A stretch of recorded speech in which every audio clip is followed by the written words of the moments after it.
এমন একটা ভয়ঙ্কর পরিস্থিতি হবে, আল্লাহ থাকবে রাগান্বিত। সেদিন আল্লাহ তর্জন গর্জন করতে থাকবে, লিমানিল মুলকুল ইয়াউম। আল্লাহ সেদিন বলবে, এ পৃথিবীর রাজা বাদশারা, দুনিয়ার জমিনে আমি আল্লাহর আইন মানুষ নাই, রাসূলের তরিকা মানুষ নাই, মন গড়া জিন্দেগি চালাইছস, আজকে বল রাজত্বের মালিককে। কেউ কথা বলবে না, চুপ হয়ে যাবে। আল্লাহ বলবেন, লিল্লাহিল ওয়াহিদিল কাহার, আমি আল্লাহ হলাম আজকের রাজত্বের মালিক। সুবহানাল্লাহ।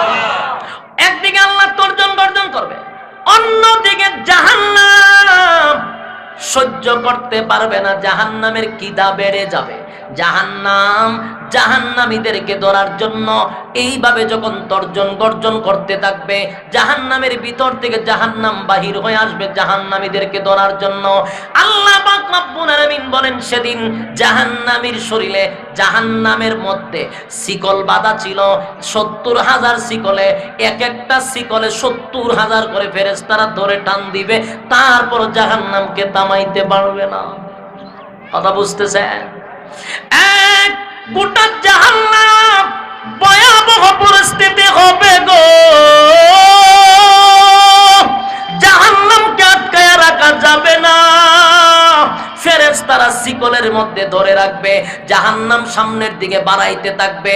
জাহান্নামের তর্জন গর্জনে সব নবীরা বলবে, হায় আল্লাহ আমার কি উপায় হবে, হায় আল্লাহ আমার কি উপায় হবে। সব মানুষ বললে, আল্লাহ আমার কি উপায় হবে। জাহান্নামেরই তর্জন গর্জন দেখে জাহান্নাম জাহান্নামীদেরকে ধরার জন্য পাগল হয়ে যাবে। ভয়াবহ পরিস্থিতি দিকে কারো ভিতরে পানি থাকবে না, সমস্ত নবীরাও কাঁপতে থাকবে, ভয়ে তরতর করে কাঁপতে থাকবে। মানুষগুলি যখন কোনো উপায় দেখবে না, এমন ভয়ঙ্কর অবস্থাতে আল্লাহর পয়গাম্বর সেদিন এই দৃশ্য দেখিয়া পয়গাম্বর সাথে সাথে আল্লাহর কুদরতি পায়ে সেজদায় পড়ে যাবে। সব নবীরা বলবে, ইয়া রাব্বি নাফসি নাফসি। সেদিন আমার নবীর মুখে থাকবে, ইয়া রাব্বি উম্মতি। সুবহানাল্লাহ। আমার নবী বলবেন, সেজদায় পড়ি, আল্লাহর নবী সেজদায় পড়ি আল্লাহর প্রশংসা করবে আর বলবে, মালিক রে। জাহান্নামের তর্জন গর্জনের ভয়ে সবাই কাঁপতে শুরু করছে। আল্লাহর নবী সেজদায় পড়িয়া আল্লাহর এত প্রশংসা করবে, এত প্রশংসা করবে। আল্লাহ তোমার নাম রহমান, আল্লাহ তোমার নাম রাহিম, আল্লাহ তোমার নাম গফফার, আল্লাহ তোমার নাম গফুর, আল্লাহ তোমার নাম রাজ্জাক। এইভাবে একটার পর একটা প্রশংসা করতে থাকবে। মালিকের প্রশংসা করতে করতে করতে এই পরিস্থিতিতে হবে, জাহান্নাম তখন ভয়ঙ্কর রূপ ধারণ করে চিৎকার শুরু করবে জাহান্নামীদেরকে গ্রাস করার জন্য।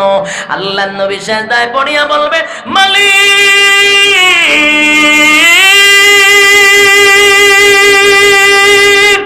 এমনটা কথা ছিল না গো, এমনটা তো আমার সাথে কথা ছিল না। আমার উম্মতেরা জাহান্নামে যাবে, আমি নবী বরদাস্ত করতে পারবো না, আমি নবী হইয়া বরদাস্ত করতে পারি না। আল্লাহ তুমি রহমান হইয়া কেমনে বরদাস্ত করো। নবী সেজদায় পড়িয়া আল্লাহর রাগ ভাঙানোর জন্য নবী প্রশংসা করতে থাকবে, আল্লাহর প্রশংসা করতে থাকবে। প্রশংসা করতে করতে করতে আল্লাহর রাগ পানি করে ফেলবে। আরো জোরে, পয়গম্বর আল্লাহর রাগ পানি করবে গো, মালিকের রাগ পানি হয়ে যাবে। তখন মালিক বলবে, পয়গম্বর আমার বন্ধু সেজদার থেকে মাথা উঠান, কান্দেন না, আপনার কান্নার জায়গা নয় গো, আজকে আপনার কান্নার দিন নয়। মাথা মুবারক তুলেন, কান্দেন না, আপনার কান্না আমি আল্লাহ বরদাস্ত করি না। আজকে আপনার কান্নার দিন নয়, প্রতিদানের দিন। আমি আপনাকে আজকে প্রতিদান দিব, কান্দেন না, কান্দেন না। এবার আল্লাহর নবী আল্লাহর রাগ পানি করার পরে বলে, মালিক আমার উম্মতের কি অবস্থা হবে, আমার উম্মতের কি অবস্থা হবে। নবী গলা কাটা কবুতরের মতো দৌড়াইতে থাকবে। একটা দৌড় মাইরা মিজানের পাল্লায় যাবে, আর একটা দৌড় মাইরা ফুলসিরাতের কিনারে যাবে। হায় রে, মিজানের পাল্লায় উম্মতের আমল কি হালকা হয়ে গেল নাকি? দৌড়ায়া যাবে আবার ফুলসিরাতের কিনারে। হায় রে, আমার উম্মত গুলি আবার জাহান্নামে পড়ে গেল নাকি? পাগলের মতো পয়গম্বর দৌড়াইতে থাকবে। আল্লাহ বলেন হাবিব আর দৌড়াইও না, আমি আপনাকে বলেছিলাম খুশি করব, জনমের খুশি করে দিব গো নবী। আপনাকে অর্ডার দিলাম কিয়ামতের ময়দানে আপনাকে সুপারিশের অর্ডার দিলাম। যারে খুশি তারে লইয়া আপনি আপনার উম্মতকে জান্নাতে নিয়ে যান। সূরা কোন সুবহান। একটা জবান বন্ধ রাখবেন না, উচ্চ সুরে বলেন আল্লাহু আকবার। আরো সুরে বলেন আল্লাহু আকবার। ঈমানের আওয়াজ দিয়ে বলেন আল্লাহু আকবার। আল্লাহর পয়গম্বর যেদিন দৌড়াইতে থাকবে আল্লাহ নবীরে খুশি করে বলবেন আর কান্দেন না, আমি আপনার কান্না বরদাস্ত করতে পারি না, অনুমতি দিলাম গো নবী, অনুমতি দিলাম, আপনি আপনার উম্মত লইয়া জান্নাতে যান, কান্দেন না। আপনি বন্ধু কানলে আমি আল্লাহ বরদাস্ত করতে পারি না। কিন্তু সব ঠিক আছে, জাহান্নামের উপদ্রবী তো আর শেষ হয় না, জাহান্নামকারী সামনের দিকে আগায়। আল্লাহ বলেন নবী গো এই পানিটা নিয়া আপনি জাহান্নামের উপরে ছিটায়া দেন। নবীর হাতে একটু পানি দেওয়া হলো, নবী পানিটা লইয়া জাহান্নামের মধ্যে যখন ছিটায়া দিল, সাথে সাথে জাহান্নাম পিছনের দিকে যাওয়া শুরু করলো, জাহান্নামের তর্জন গর্জন বন্ধ হয়ে গেল। আল্লাহর নবী বলেন মালিক রে, এত ফেরেশতা না 70,000 ফেরেশতা এক একটা শিকলে ধরে টান দিল, এত শক্তিশালী ফেরেশতারা জাহান্নামকে আটকাইতে পারলো না। আর একটা মোটো পানি আমি জাহান্নামের উপরে ছিটায়া দিলাম, জাহান্নামটা পিছনে চলে গেল। জানতে চাই গো এটা কেমন পানি? হাউজে কাউসারের পানি না নবী, হাউজে কাউসারের পানি না। মালিক রে জমজমের পানি না, জমজমের পানি না। আবে হায়াতের পানি না নবী, আবে হায়াতের পানি না। এটা কেমন পানি গো মালিক? যেই পানি দেওয়ার পরে জাহান্নাম পিছনে চলে গেল। আল্লাহ এবারে বলেন বন্ধু শুনেন, আপনার উম্মতের মধ্যে অসংখ্য উম্মত নুজুলে রহমতের সময়, তাহাজ্জুদের সময় ঠান্ডা পানি দিয়া উযু করে গভীর রাত্রিতে, আমি আল্লাহর কুদরতি পায়ে সেজদায় পড়ে যাইতো, দুইটা হাত তুলিয়া আমার উম্মতগুলি আমার দরবারে জাহান্নাম থেকে বাঁচার জন্য কাঁদতো, আর তাদের চোখের পানিগুলি গড়াইয়া গড়াইয়া পড়তো গো নবী। সেই পানিগুলো আমি সযত্নে রেখে দিছি, পানিগুলা ব্যথা যেতে দেই নাই, এই পানিগুলো আমি আল্লাহ কুদরতি ভাবে জমায়া রাখছি। আপনার উম্মতের চোখের পানির এত দাম, চোখের পানির এত দাম, এই আজকের এই পানিগুলা জমাইয়া জাহান্নামের উপরে ছিটাইয়া দিছি। তাই জাহান্নাম সেই পানি দেখার পরে দৌড়াইয়া পিছনের দিকে গেছে। জুরে কোন সুবহান। এই যুবক ভাই,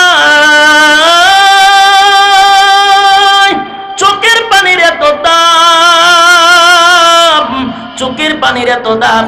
এই জন্য আল্লাহর নবী বলেন কেউ যদি গভীর রজনীতে তাহাজ্জুদের সময়, নজুলে রহমতের সময়, যেই সময় পশু পাখিরা ঘুমায়া যায়, মানুষ স্ত্রী পুত্র লইয়া ঘুমায়া যায়, কোন বান্দা যদি নজুলে রহমতের সময় আল্লাহকে খুশি করার জন্য যায় নামাজে দাঁড়াইয়া চোখের পানি গুলো ছেড়ে দেয়, আল্লাহ কয় সব বরদাস্ত করতে পারি, বন্ধুর উম্মতের চোখের পানি আমি আল্লাহ বরদাস্ত করতে পারি না।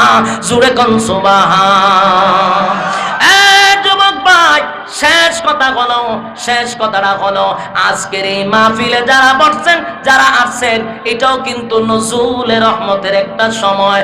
12:30 বাজে নজুলে রহমতের সময়। আজকের এই মাহফিলে মুনাজাতের সময়। আমরা একটু মোনাজাত করে আল্লাহকে খুশি করে সমস্ত গুনাহের উপরে লজ্জিত হইয়া যদি আমরা চোখের পানি ফালাই, এই পানিটা আল্লাহ সযত্নে রেখে দিবে, কিয়ামতের ময়দানে জাহান্নামের উপর আল্লাহ ছিটায়া দিবে। আমরা মোনাজাত করে যাব, কারা কারা হাত তুলে দেখায়া দেই লিল্লাহি তাকবীর। যারা রাস্তা ঘাটে আছেন, দোকান পাটে আছেন, অনর্থক অকারণে সময়টুকু যারা নষ্ট করতেছেন, মেহেরবানি করে বিনয়ের সাথে বলবো আপনারা ফ্যান্ডেলে চলে আসুন। কারণ এই ফ্যান্ডেলটা আজকের জন্য একটা দ্বীনি মজলিস, মেজালিসুল কোরআন, মেজালিসুল্লাহ। কোরআন এবং হাদিসের কথা বার্তা যেখানে বলা হয়, এটা আল্লাহর মজলিস হয়ে যায়। আপনারা কক্সবাজারে সুবহানাল্লাহ আসেনি? কোন সময় কোন কেউ মারা গেলে অত্যন্ত গুরুত্বপূর্ণ মজলিস, ফজিলতপূর্ণ একটা মজলিস, বরকতপূর্ণ মজলিস। এই মজলিস রেখে আপনারা যদি রাস্তাঘাটে সময় নষ্ট করেন, অনেকে বলবেন ওয়াজ তো শুনতেছি দাঁড়ায়া দাঁড়ায়া, তাহলে রাসূলের একটা হাদিস শুনেন। আল্লাহ রাসূল বলেন, নাযালাত আলাইহিমুস সাকিনা, যেই এরিয়ার ভিতরে দিনই কথা হয়, তার মানে ফ্যান্ডেলার ভিতর যতক্ষণ কথা চলবে ততক্ষণ উপর থেকে সাকিনা মানে রহমত নাজিল হবে। এই রহমত কি রাস্তাত নাজিল হইবনি? এই জন্য যারা এখানে বসছেন দুদিকে লাভবান, আলোচনাও শুনছেন এবং রহমতও নাজিল হবে। আর একটা কথা শুনেন, যতক্ষণ ফ্যান্ডেলের ভিতরে বসা থাকবেন গুনাহ না হওয়াটাই সম্ভব, ফ্যান্ডেলের বাহিরে গেলে গুনাহ হওয়াটা সম্ভব। গুনাহমুক্ত পরিবেশ জান্নাতি মজলিস।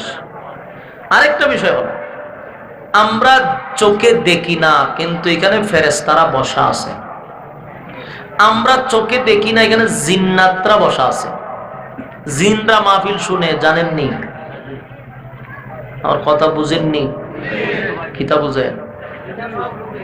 তাহলে তো জোরে কইতেই হইব। জিন জাতি মাহফিলে বসে, এটা বাস্তব। আপনার এরিয়ায় অনেক জিন থাকে, এই জিনরা মাহফিল হলে বসে। তাই প্যান্ডেলে বসার সময় নিয়ম হলো আদবের সহিত বসা। কারণ আপনি দেখেন না, কিন্তু আপনার পাশে জিন বসা, পাশে ফেরেশতা বসা।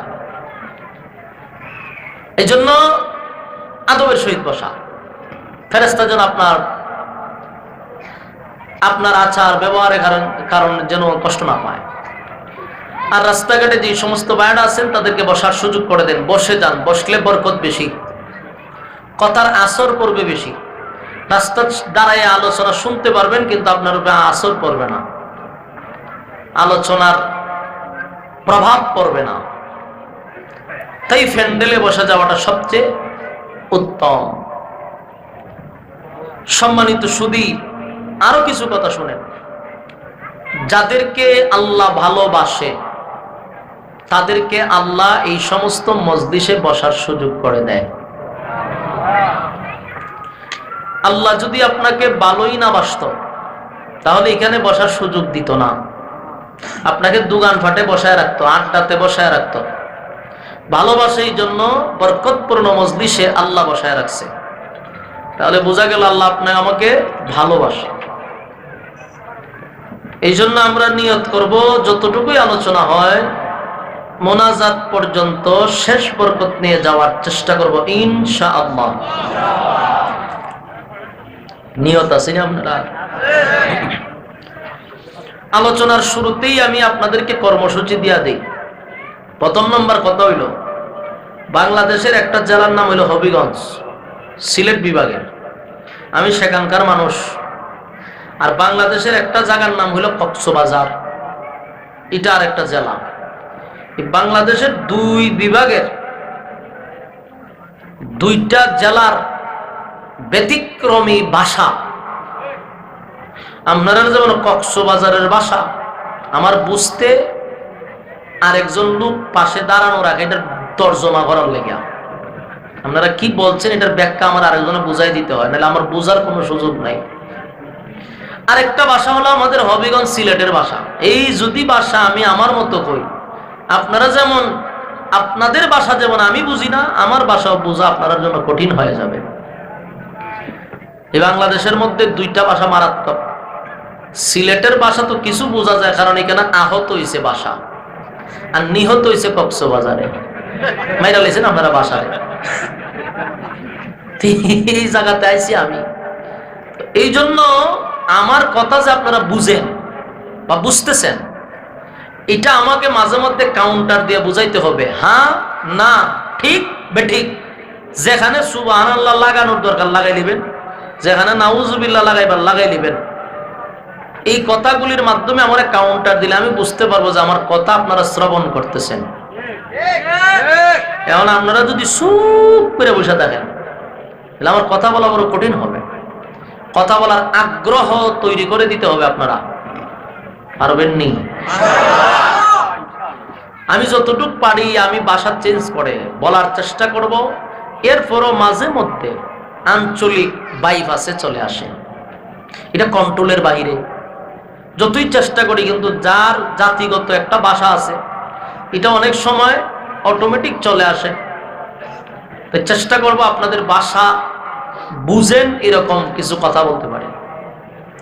সম্মানিত সুধী, আমি আপনাদের সামনে মহাগ্রন্থ আল কোরআন থেকে 114টি সূরার মধ্যে একটি সূরা হলো 93 নম্বর সূরা, সূরায়ে ওয়াদ-দুহা। সূরায়ে দুহা আপনাদের সামনে এর প্রথম আয়াতে কারিমা কয়েকটা তেলাওয়াত করছি। এই আয়াতগুলিকে সামনে রেখে আপনাদের সামনে কিছু কথা বলতে চাই। রব্বি কারীম যেন বলার আপনাদেরকে শোনার তৌফিক দান করে, আমিন। সূরায়ে দুহা এটা নাজিল হয়েছে মক্কায়। মক্কায় নাজিল হওয়ার এর বিশেষ কিছু কারণ ছিল। কারণের মধ্যে একটা কারণ হলো ওহী যে নাজিল হইতো আল্লাহর রাসূলের কাছে। কোরআন মাঝে মধ্যে জিবরাইল রাসূলের কাছে নিয়ে আসতো। গোটা 30 পারা কোরআন একসাথে নাজিল হইছে না, গোটা 23 বছরে নাজিল হইছে। 23 বছরে কোরআন নাজিল হয়েছে, একসাথে নাজিল হয় না। প্রশ্ন, একসাথে নাজিল হইলে তো ভালো হইতো, 23 বছরে নাজিল হইল কেন? 23 বছরে নাজিল হওয়ার কারণ হলো রাসূলের আলাদা মর্যাদা। বলুন, রাসূলের কি মর্যাদা? আলাদা মর্যাদা। রাসূলের আগে যত নবী রাসূলগণের কাছে আল্লাহ কিতাব পাঠাইছেন, ওই কিতাবগুলি এইভাবে পাঠান নাই। তখনকার সিস্টেম ছিল আল্লাহ ডাকায়া নিত নবীদেরকে, নিয়া একটা কমপ্লিট কিতাব ধরাইয়া দিত। মুসা নবীকে কিতাব দিছেন, আল্লাহ কমপ্লিট কিতাব ধরাইয়া দিছেন। শুধুমাত্র 2,01,24,000 পয়গম্বরদেরকে আল্লাহ যেইভাবে কিতাব দিছে আমার রাসূলকে সেইভাবে দেয় নাই। সেইভাবে না দেওয়ার কারণ কি? কারণ সমস্ত নবীদের থেকে আমার নবী হলো আলাদা। এই শব্দটা ইয়াদ রাখবেন, কি? আলাদা। আমার নবী সমস্ত নবীদের কাছ থেকে আলাদা। এই জন্য কোরআন নাজিল হওয়ার সিস্টেমটাও ছিল আলাদা।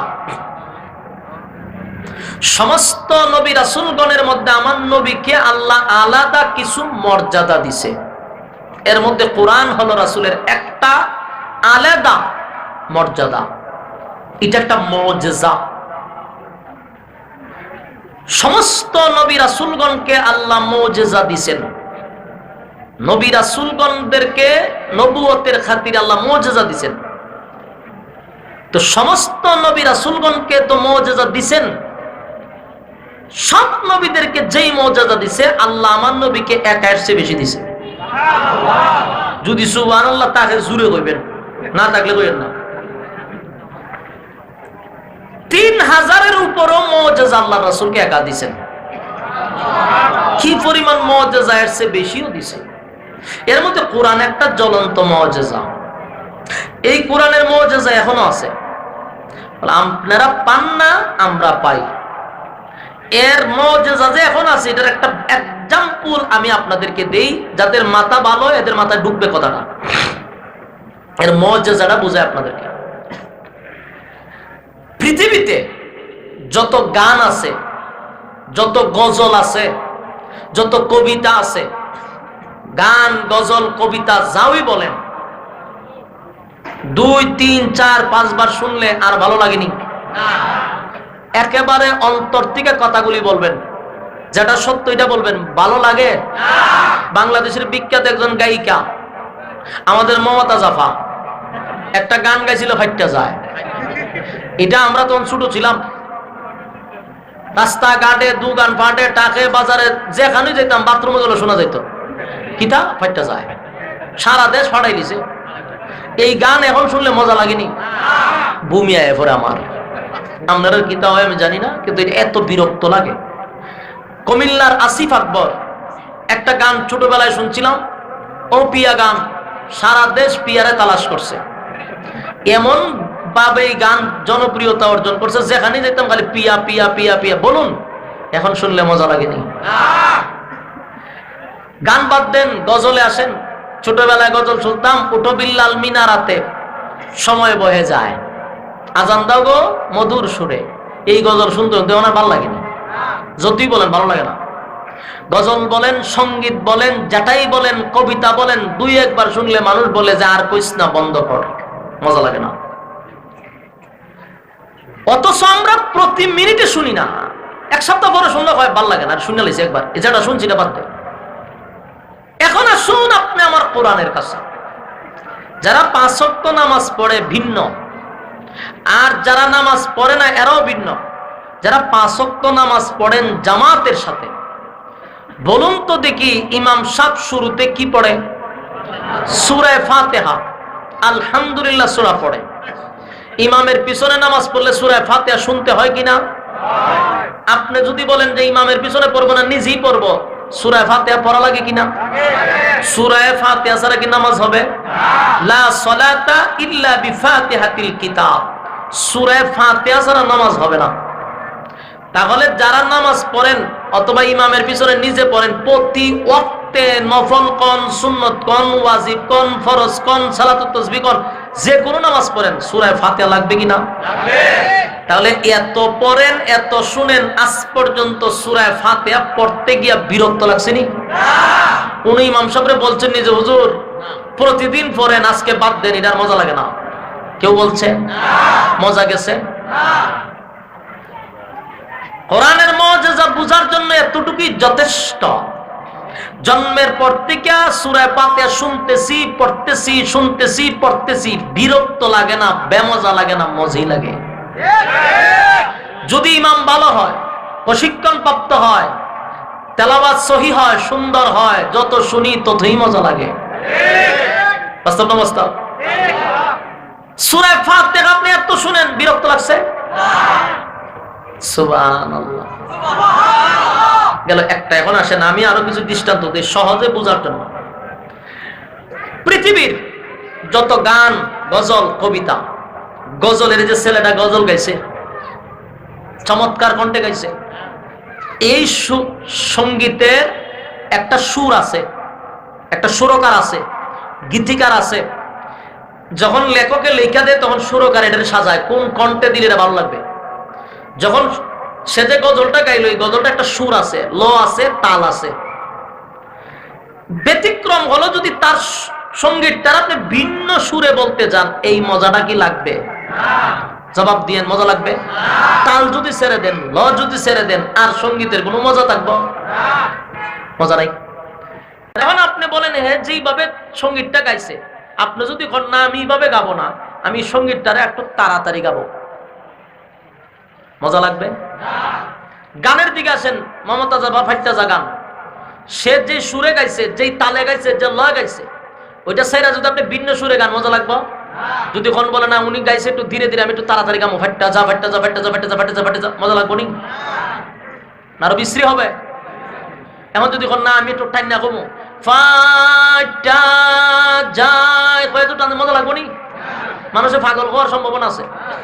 তাহলে এটা তাল, ল, সুর সাইরা দিলে এটা বিরক্ত, অরুচি, ঠিক নেই? মজা লাগে না। আসুন এবার কোরআনের কাছে। কোরআন যদি আপনি সহিভাবে পড়েন, লম্বায় পড়েন, তাড়াতাড়ি পড়েন, আস্তে পড়েন, যেভাবেই পড়েন, সুন্দর। বাস্তব না বাস্তব? কিন্তু গজল আপনি ভিন্ন সুরে করতে পারবেন না, লম্বা করতে পারবেন না, বাড়িয়ে করতে পারবেন না। এটা সুরে করতে হবে, গান এটা সুরে করতে হবে। কোরআন খালি শুদ্ধ হলে যে কোনো ভাবে আপনি পড়েন, কোনো অসুবিধা নাই। যেমন অনেক সময় কোরআন আমরা নামাজে পড়ি একরকম, আলহামদুলিল্লাহি রাব্বিল আলামিন আর রহমানির রহিম মালিকি ইয়াউমিদ্দিন ইয়াকা না'বুদু ওয়া ইয়াকা নাস্তাঈন اهدنا الصراط المستقيم صراط الذين أنعمت عليهم গায়রিল মাগদুবি আলাইহিম ওয়ালাদ-দাল্লিন।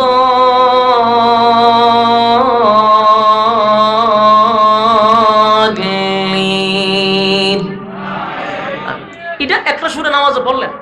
এখন যদি কোন না আমি সূরা ফাতিহাটা তাড়াতাড়ি পড়ব, মজা কমবে? আলহামদুলিল্লাহি রাব্বিল আলামিন আর রহমানির রহিম মালিক ইয়াউমিদ্দিন ইয়্যাকা না'বুদু ওয়া ইয়্যাকা নাস্তাঈন ইহদিনাস সিরাতাল মুস্তাকিম সিরাতাল লাযীনা আন'আমতা আলাইহিম গায়রিল মাগদুবি আলাইহিম ওয়ালাদ-দাল্লিন। বিরক্ত লাগছে? বেমজা লাগছে? এখন যদি কোন না এইভাবে একটু টাইনা পড়ো,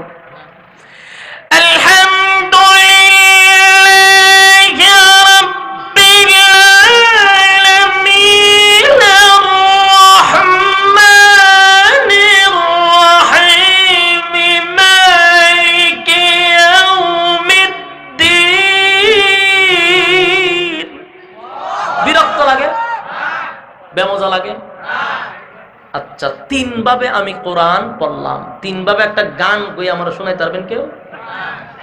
বাংলাদেশের সব শিল্পীদেরকে চ্যালেঞ্জ করলাম, সব সুরকাররে চ্যালেঞ্জ করলাম, তিন সুরে গান শোনা পারবো? ফাললেও মানুষ হাসবো, ফাললেও মানুষ পাগল হইব, কথা বল না দি? তাহলে এটা হলো মুজিজা। এটা কি? কোরআন জ্বলন্ত মুজিজা। এটা যেভাবে পড়েন সেভাবেই মজা। সুবহানাল্লাহ। এই যে সূরা ফাতিহা আপনাদের সামনে পড়লাম, মনে হয়েছে যে প্রতিদিন শুনেন না? বোঝা যায় এখন শুনছেন, কথা হয় না দি? আরো যদি আমার থেকে ভালো স্পেশাল কারি হয় তাদের মুখে শুনলে বোঝা যায় এখন খালি শুনছি, কথা হয় না?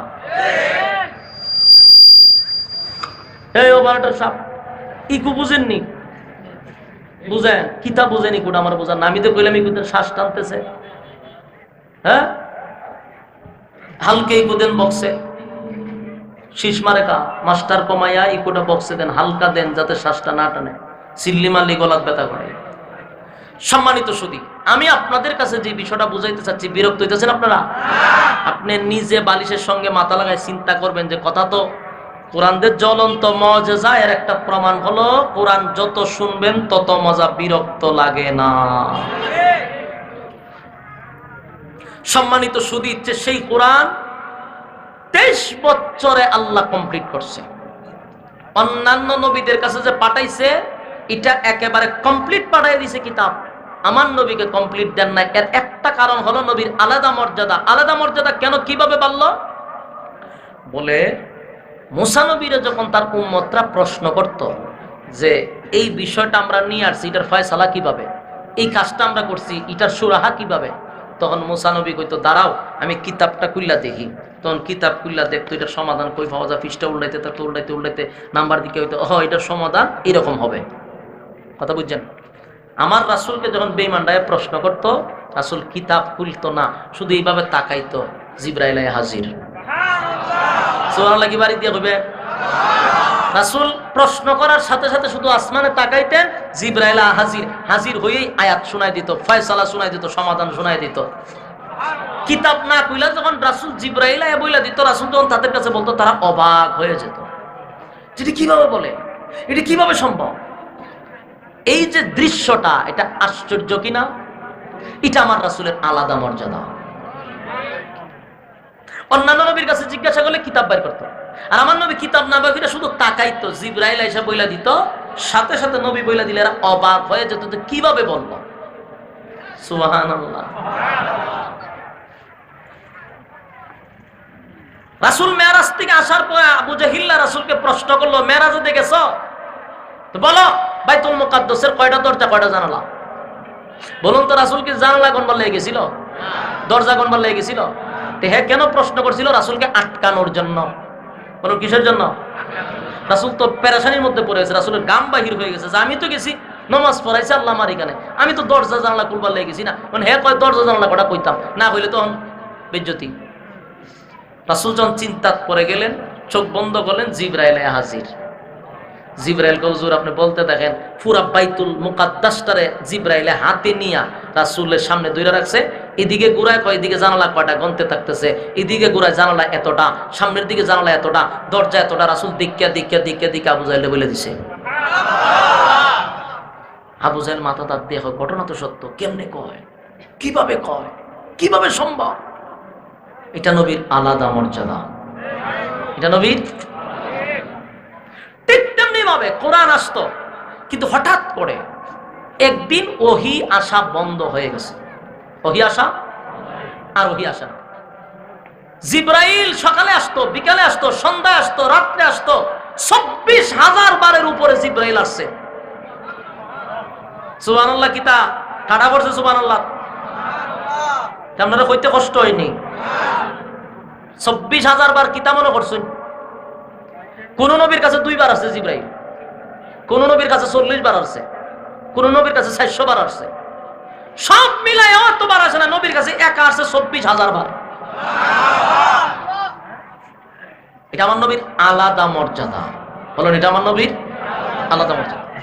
একদিন ওহী আসা বন্ধ, ওহী আর আসে না। এখন তো রাসূল পেরেশানির মধ্যে পড়েছে, কিরে জিবরাইল আসে না কেন? একদিন, 2 দিন, 3 দিন, 4 দিন মতান্তরে যাইতে আছে। আর বেঈমানরা রাস্তাঘাটে বইয়া সমালোচনা শুরু করছে, তো দেখছো মুহাম্মদের আল্লাহ মুহাম্মদকে ভুলে গেছে। তো এখন হইছে খেলা, এখন আর ওই আসে না। চাষ্টলে বইসা জায়গায় জায়গায় সমালোচনা, মুহাম্মদের আল্লাহ মুহাম্মদকে ভুলে গেছে, মুহাম্মদকে ভুলে গেছে। রাসূলও খুব কষ্ট পাইতেছে, আমার আল্লাহ আমাকে কি ভুলে গেল, জিবরাইল আসে না কেন? রাসূল ব্যথায় ব্যথিত। এর ভিতরে আরো কষ্ট দিল রাসূলকে রাসূলে জামিল। সে কি করত? প্রতি রাত্রে রাসূলের কণ্ঠের তেলাওয়াত শুনত। কি করত? রাসূল যে তাহাজ্জুদে তেলাওয়াত করত, এই মহিলা কে শুনত। তো রাসূল যখন তেলাওয়াত করত প্রতিদিন শুনত, কিন্তু রাসূল কয়েকদিন যাবত তাহাজ্জুদে যাচ্ছেন না, আর এই মহিলা রাসূলের কোরআন তেলাওয়াত শুনতে পারতেছে না। তখন একদিন সকালে কয়, মুহাম্মদ তোমার কাছে যে একটা শয়তান আইতো, এখন কি আর আসে না? নাউজুবিল্লাহ। আসেনি? শয়তান বলতে জিবরাইলকে বলছে। শয়তান বলতে কাকে বলছে? জিবরাইলকে বলছে। তোমার কাছে যে একটা শয়তান আসতো, এখন দিয়ে আর আসে না, ঘটনা কি? নাউজুবিল্লাহ। তোমার আল্লাহ কি তোমার ভুলে গেছে? মানে টিটকারি মস্কারি শুরু করলো। রাসূল ব্যথায় ব্যথিত হইয়া কান্না শুরু করছে। আল্লাহ রাব্বুল আলামিন সাথে সাথে জিবরাইল আলাইহিস সালামকে বলেন, জিবরাইল রে, আমার বন্ধুর চোখের পানি আমি আল্লাহ বরদাস্ত করতে পারি না।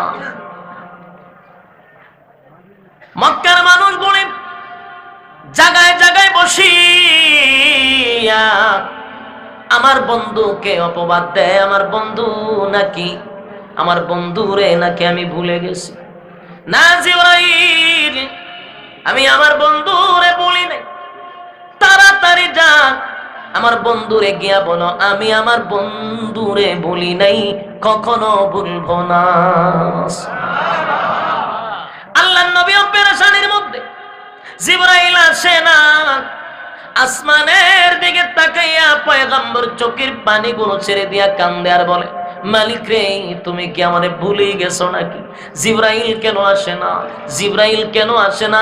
আল্লাহ বলেন, জিবরাইল আর দেরি সহ্য হয় না, বন্ধুর কাছে আয়াত লইয়া যা, আমি আল্লাহ বন্ধুরে বলি নাই, কথাটা জানায়া দে। আল্লাহর পয়গম্বর সাথে সাথে যখন কান্না শুরু করে দিলেন, এমনি তাকায়া দেখে জিবরাইল নবীর সামনে হাজির। সুবহানাল্লাহ। জিবরাইল আলাইহিস সালাম পয়গম্বরের সামনে এসে হাজির। আর এই মুহূর্তে নবীর সামনে একটা সূরা নিয়ে আসছে, সূরাটার নাম হলো সূরা দুহা। আমার তেলাওয়াতকৃত সূরা। এই সূরা নাজিল করিয়া রব্বে কারীম দুইটা কসম করছে। জোরে কোন কয়টা কসম? কয়টা? দুইটা কসম করছে। আর জিবরাইল নবীকে তেলাওয়াত করে শোনায়া দেয়, আর আল্লাহ রাব্বুল আলামিন এই সূরার ভিতরে দুইটা কসম করছে। ওয়াদ-দুহা, আল্লাহ বলেন কসম, দিনের আলোর কসম, দিনের আলোর কসম। ওয়াল্লাইলি ইযা সাজা, রাতের অন্ধকারের কসম। প্রথম কসম হলো দিনের আলোর কসম। আর ওয়াল্লাইলি ইযা সাজা, 2 নাম্বার কসম হলো আমি রাতের অন্ধকারের কসম করলাম, দিনের আলোর কসম, রাতের অন্ধকারের কসম। নবী গো আমি আপনাকে ভুলি নাই। কথা বলে আল্লাহ বলতেছেন, তাও কসম করে। কি করে? এই যুবক ভাই, কথাগুলি দিলের কান লাগায় শুনে। রব্বি কারীম নবীকে সান্ত্বনা দিচ্ছেন 2টা কসম করে। ওয়াদ-দুহা ওয়াল-লাইলি ইযা সাজা, মা ওয়াদ্দা'আকা রাব্বুকা ওয়া মা ক্বালা, ওয়াল-আখিরাতু খায়রুন লাকা মিনাল উলা। ওয়াদ-দুহা, পয়গম্বর দিনের কসম, দিনের আলোর কসম। ওয়াল-লাইলি ইযা সাজা, পয়গম্বর রাতের অন্ধকারের কসম। আমি আপনাকে ভুলি নাই। সুবহানাল্লাহ। আমি আপনাকে কেন বলবো গো নবী? আমি আপনাকে ভুলি নাই, আমি আপনাকে ভুলি নাই, বলবো না। আল্লাহর পয়গম্বরকে সান্ত্বনা দিয়া বলেন, মা ওয়াদ্দাকা রাব্বুকা ওয়া মা ক্বালা, তোমার রব কখনো তোমাকে বলে নাই, তোমার প্রতি অসন্তুষ্ট হয় নাই। সুবহানাল্লাহ। ওয়ালাল আখিরাতু খায়রুল লাকা মিনাল উলা, নিশ্চয়ই তোমার যুগ বড় উত্তম যুগ, তোমার আগে পড়ে এর থেকে উত্তম যুগ আর কোথাও হতে পারে না। আগা নবীজি, আমি আপনাকে কসম করে বললাম, আপনার মতো বন্ধুকে কি কোনোদিন ভুলা যায়? আমি আপনাকে বলতে পারি না। এই জন্য তাফসীর কারকগণ বিভিন্ন ব্যাখ্যা করছেন, ওয়াদ-দুহার ব্যাখ্যা আরো করছেন। কোন সময় ওয়াদ-দুহার ব্যাখ্যা করতে গিয়া বলেন, ওয়াদ-দুহা দিনের আলোর যেমন কসম করছে আল্লাহ, ওয়াদ-দুহার ব্যাখ্যা করেন, এই ব্যাখ্যায় আসে নবীর চেহারার কসম করছে আল্লাহ। নবীর চেহারার কসম করছে। ওয়াদ-দুহার ব্যাখ্যা করছেন নবীর আপনার সুন্দর চেহারার কসম। ওয়াল-লাইলি ইযা সাজার ব্যাখ্যা করছেন যে আপনার কালো চুলের কসম। কিতাব বুঝুন, সুবহানাল্লাহ। আপনার আর ইমানের জজবা বড় কম, আওয়াজ বড় কম। বলুন নবীর চেহারার কসম করছে কে? আল্লাহ। কিভাবে কসম করছে? আগে নবীজি, আপনার সুন্দর চেহারার কসম যিনি বানাইছেন আমার আল্লাহ, যিনি বানাইছেন তিনি বলেন আপনার সুন্দর চেহারার কসম, এবং বলেন আপনার সুন্দর, আপনার কালো চুলের কসম, আপনার কালো চুলের কসম। তার মানে আমার নবীর চেহারাটা সুন্দর, এটা নিজেই আমার আল্লাহ বলেছেন। আর নবীর সুন্দর চেহারার কসম আমার আল্লাহ করেছেন। কক্সবাজারের ভাই, দিলের কান লাগায় শুনেন, চেহারা নবীর কত সুন্দর ছিল গো। আমার আল্লাহ বলেন, আমার সৃষ্টি জগতের মধ্যে আমার নবীর যে সুন্দর আমি কাউরে বানাই না। সুবহানাল্লাহ। নবীর চেহারা মুবারকের অনেকগুলা হাদিস আছে, এক একটা অঙ্গ প্রত্যঙ্গের ব্যাখ্যা দিয়েছেন। চোখ মুবারকের ব্যাখ্যা আছে, কান মুবারকের ব্যাখ্যা আছে, নবীর চেহারা মুবারকের ব্যাখ্যা আছে, গাল মুবারকের ব্যাখ্যা আছে, তুতি মুবারকের ব্যাখ্যা আছে। কেমন কোন ভাবে আল্লাহ বানাইছে। আল্লাহর পয়গম্বর যখন রাস্তা দিয়া হাঁটতো, হাঁটার ব্যাখ্যা আছে। অনেক সাহাবায়ে কেরামরা বলতো, নবী যখন রাস্তা দিয়ে হেঁটে যাইতো, বুঝা যাইতো নবী সিঁড়ি থেকে নিচের দিকে নামতেছে। মানে সমতল রাস্তা দিয়ে হাঁটলো, নবীর হাঁটা এমন সুন্দর ছিল, বোঝা যায় যেন কোনো সিঁড়ির থেকে নামতেছে।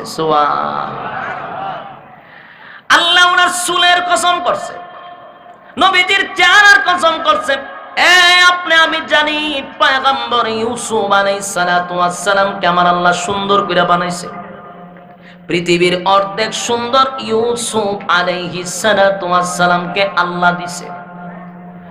ইউসুফ নবীরে সুন্দর বানাইছে, ইউসুফ নবীর চেহারা মুবারক দেইখা মিশরের নারীরা হাত কাইটা ফালাইছিল, এটা আপনারা জানেন। কিন্তু হাত যতক্ষণ কাটছিল ইউসুফ নবীর দিকে তাকাইয়া ইউসুফ নবী চলে গেছে, তারপরে টের পাইছে হাত কেটে লইছে। এর আগে ও বলতে পারে না, কারণ চেহারার আকর্ষণ। সুবহানাল্লাহ। ইউসুফ নবীর আমার মালিক এত সুন্দর করে বানাইছে, কিন্তু আম্মা জান আয়েশা সিদ্দিকা রাদিয়াল্লাহু তাআলা আনহা বলেন, মিশরের নারীরা যদি আমার স্বামী মুহাম্মাদুর রাসূলুল্লাহ সাল্লাল্লাহু আলাইহি ওয়াসাল্লামকে মিশরের নারীরা একটা নজর দেখতো, তাহলে তাদের কলিজাটা কেটে ফেলতো। জোরে কোন সুবহান।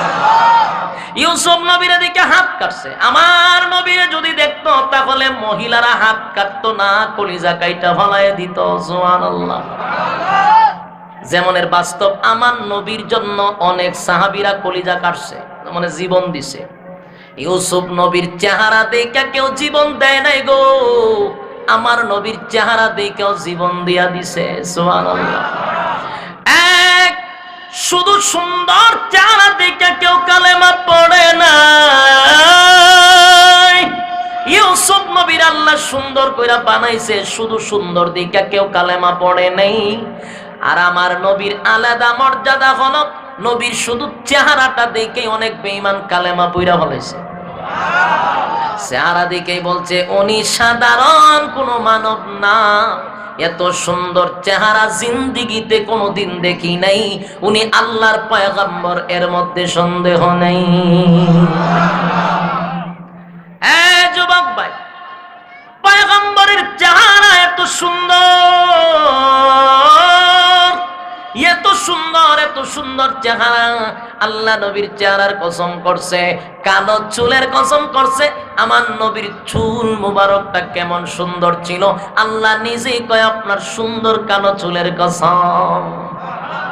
কেমন চুল ছিল?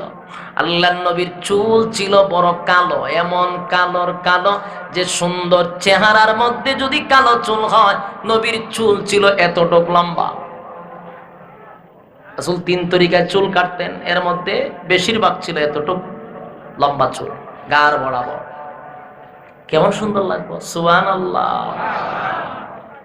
আল্লাহ নিজে চুলের কসম করছে, এমন সুন্দর চুল। নবীর কসম কাইরা কয়, বন্ধু গো, আপনার চুলের কসম, চেহারার কসম, আমি আল্লাহ আপনাকে ভুলি নাই। সুবহানাল্লাহ। আমি আপনাকে বলি না, আমি আপনাকে বলতে পারি না।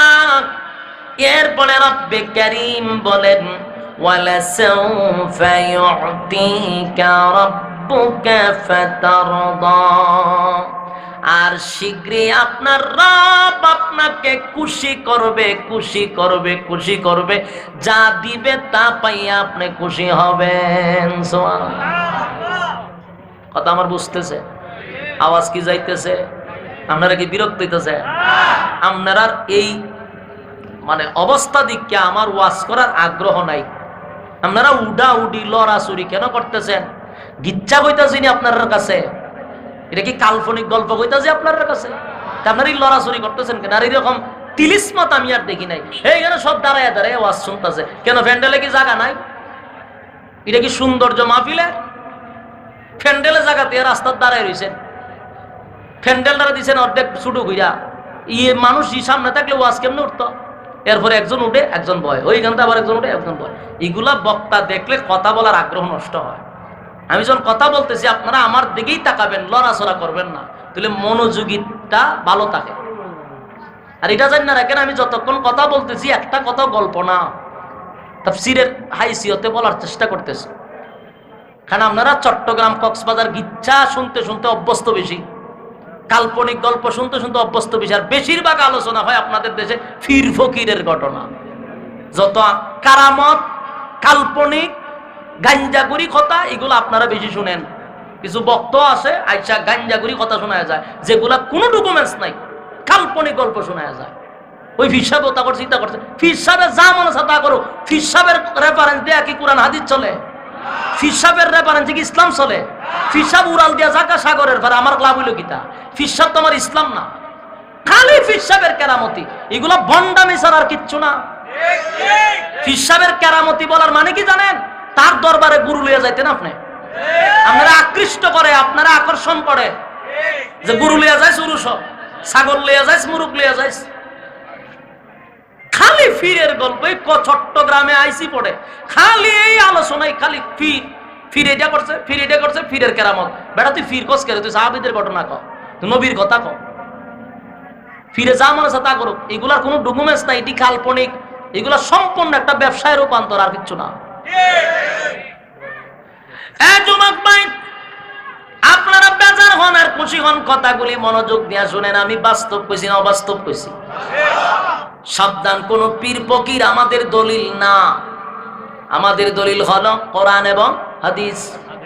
এর ভিতর আলোচনা করবেন। সাহাবীদের ঘটনা কইল সত্য, কিন্তু পীরের কথা সত্য হইতে পারে, নাও হইতে পারে, এটার কোনো ডকুমেন্টস নাই। আর বেশিরভাগ মিথ্যা হওয়ার সম্ভাবনা বেশি। মানে এমন কামেল পীর বাংলাদেশে খুব কম আছে, নাই, খুব কম। আগে ছিল, এখন নাই। আগে ছিল দিকে বাংলাদেশে ওলি আল্লাহর মাধ্যমে ইসলাম প্রচার হয়েছে। আগে পীর ছিল, তারা হক্কানি পীর ছিল, এখন নাই। এখন সব হইল দান্দা, খালি যত গুরু আর ছাগল লিয়ে যাইতে পারেন পীরের দরবার। কথা বুঝতেছেন? মুরিদান গেলেই পকেটের ভাই তাকায় থাকে। আগের পীররা পকেটের দিকে তাকাইতো না, এখন তাকায় থাকে। আগের পীরগুলা সাইকোলা দিচ্ছিল, মাদ্রাসায় হাদিস পড়াইতো, মসজিদে খতিবগিরি করতো। এখনকার পীর বলতে নামাজি পড়াইবার যোগ্যতা নাই। যদি জিগান হুজুর কোন মসজিদে খতিবগিরি করেন, পীর সাহেব মসজিদে যায় না, খানখা লইয়া বইয়া থাকে। তুই মসজিদের খতিব না তো তোর পীর মানে কি? তা পীর শব্দ ফার্সি, এর আরবি হইল মসজিদ, এর বাংলা অর্থ হইল উস্তাদ। বলুন পীর মানে কি? উস্তাদ। উস্তাদের কাজ কি? শিক্ষা দেওয়া। উস্তাদের কাজ কি? শিক্ষা দেওয়া। কোন পীরে কোন মুরিদানরে শিক্ষা দেয় বলেন আমারে? পীরের কাজ হলো শিক্ষা দেওয়া। কোন পীরে শিক্ষা দেয়? পীরের কাছে মুরিদ হওয়ার পরও মা বাপরে বাদ দেয় না। তাহলে কি শিখাইছ তুই? তোর কাছে মুরিদ হওয়ার পরও মা বাপরে বাদ দেয় না, তুই কি শিখাইছস? তোর তো দরকার ছিল বাবারে আমার কাছে গুরু নাই না, মা বাপরে গুরু খাওয়া, কাজ হইব। আমারে ছাগল না দিয়া তোর মা বাপরে খাওয়া। তোর মা বাপের মতো বড় পীর আল্লাহর জমিনে কেউ নাই। আমরা দেশের গড়ের সবচেয়ে বড় পীর তুইয়া যায় জড়া ল্যাংটার কাছে। মা বাপের থেকে বড় পীর আল্লাহর জমিনে কেউ আসেনি। হ্যাঁ, কোরআন আমার সামনে কোন আলেমরা জিজ্ঞাসা করেন, পীরের দোয়া কবুল কোনো গ্যারান্টি আছে? কোন দলিল আছে? আমি বক্তারা জানছেন আমার দোয়া কবুল, এটার কোনো গ্যারান্টি আছে? নাই। কিন্তু মা বাপের দোয়া 100% কবুল, এটার গ্যারান্টি আছে। হাত তুলতে দেরি, কবুল হইতে দেরি না। আসল পীর তৈয়া যায় ল্যাংটার জড়ার কাছে। আল্লাহ আমাদের হেফাজত করুক। আমি এই কথাগুলি সবার কাছে ভালো লাগবে না, এই কথাগুলি সবার কাছে মজাও লাগবে না। কারণ আমাদের দেশের পীরগুলি মুরিদানগুলার মাথার ব্রেন এমন ভাবে ওয়াশ করছে, আমরা যতই বোঝানো হোক আর লাভ হবে না। এই জন্য আমি কথাগুলি বলতেছি, মনোযোগটা শুনে না বিরক্ত হইতেছেন আপনারা?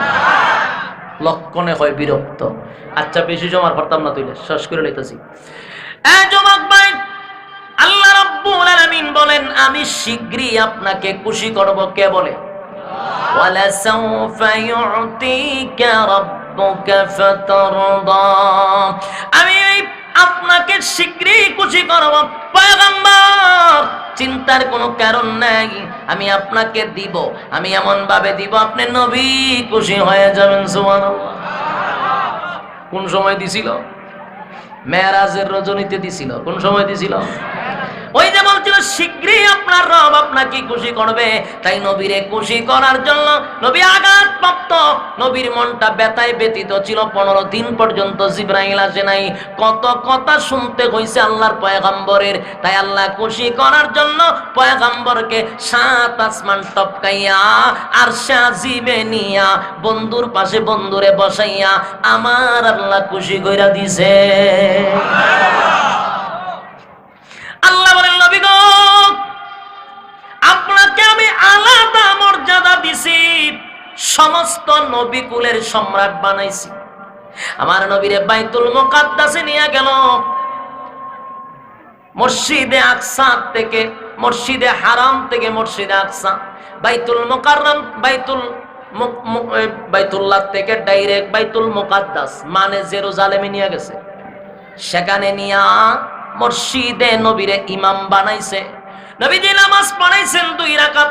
নামাজের পরে জিবরাইল বলেন, জানেননি আপনার পিছনে কারা নামাজ পড়ছে? কোন না, কে পড়ছে জানেননি? কোন না, কে পড়াইছে? আপনি পড়াইছেন, কিন্তু নামাজ আপনার পিছনে কে পড়ছে জানেন? আমি জানি না। আপনার পিছনে নামাজ পড়ছে 2,24,000 নবী রাসূলগণ। আপনি ইমাম, আর সমস্ত নবী রাসূলগণকে আমার আল্লাহ আপনার পিছনে মুসল্লি বানাই আপনার ইমাম বানাইছে। আর সেদিন থেকে নবীর পিছনে একটা উপাধি লাগায়া দিল, ইমামুল মুরসালিন, সমস্ত নবী রাসূলগণের ইমাম। সুবহানাল্লাহ। আল্লাহ বলে, হাবিব আমি আপনাকে বলেছি খুশি করব, খুশি করব, খুশি করব। এবার নবীরে 7 আসমানে উঠাইছেন আমার আল্লাহ। 7 আসমানে উঠাইয়া সিদরাতুল মুনতাহায় নিলেন। সেখানে যাওয়ার পরে জান্নাত জাহান্নাম ভ্রমণ করাইলেন। আর শাজিমে নিয়ে গেলেন, আল্লাহর পাশে বসাইয়া আল্লাহর সঙ্গে নবীর কথাবার্তা হইছে। সুবহানাল্লাহ।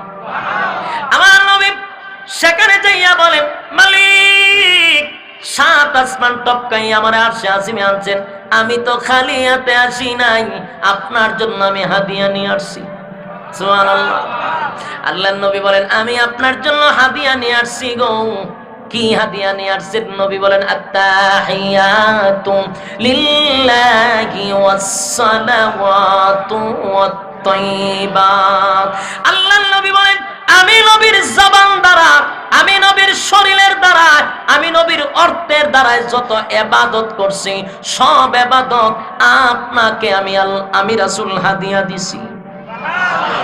আমার সব ইবাদত বন্দেগী আপনার রবের জন্য হাদিয়া নিয়ে আসছি। সুবহানাল্লাহ। আসসালাম, আল্লাহ বলেন আসসালাম।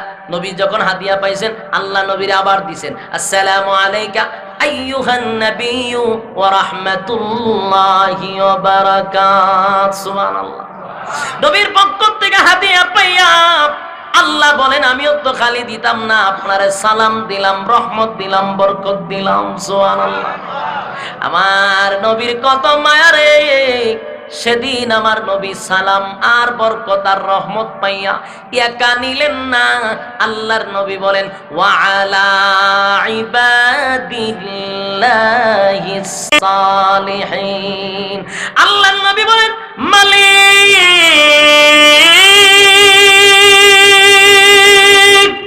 আপনার পক্ষ থেকে আমি সালাম, রহমত আর বরকত একা গ্রহণ করলাম না, একা গ্রহণ করলাম না, আমি নিজেও নিলাম গো, আমার এতিম অসহায় উম্মতের মধ্যে বন্টন করে দিলাম। সুরে কোন সুবহান। পয়গম্বর আরশে আজিমে গিয়া বলে নাই, উম্মত বলে নাই, উম্মত বলে নাই, আরশে আজিমে গিয়া উম্মত বলে নাই।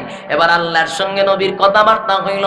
শেষে নবী যখন চলে আসবে, সে সময় আল্লাহ বলেন, নবী গো আমি আপনাকে এখন বিদায় দিব, কিন্তু বিদায় দেওয়ার আগে আপনার সঙ্গে আমার কথা ছিল, আপনাকে আমি খুশি করব।